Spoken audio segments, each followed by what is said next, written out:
How much do you really know about E. coli?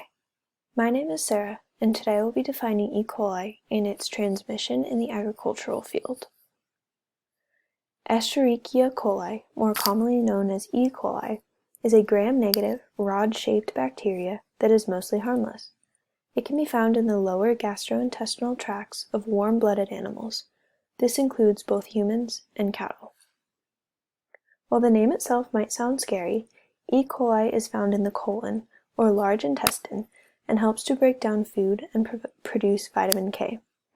It has also been known to prevent the growth of harmful bacteria in the gut. Once again, it can be found doing this in both humans and cattle.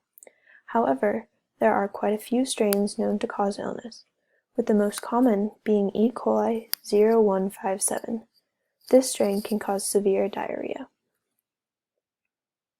While most cattle will only be carriers for the disease and never actually get it themselves, younger cattle, or those with weakened immune systems, are more susceptible to getting it. Some signs and symptoms to look for in cattle include, but are not limited to, increased urination due to decreased kidney function, watery or bloody stool due to intestinal bleeding, and cattle going off their feed. There are ways to control whether your cattle will get it or even become carriers. E. coli is very prolific and hard to kill in the environment. This means the disease can be spread through fomites as well. Fomites are things such as tools and equipment that may have come in contact with the bacteria. However, the two most common ways of spreading the bacteria are through touching and ingestion.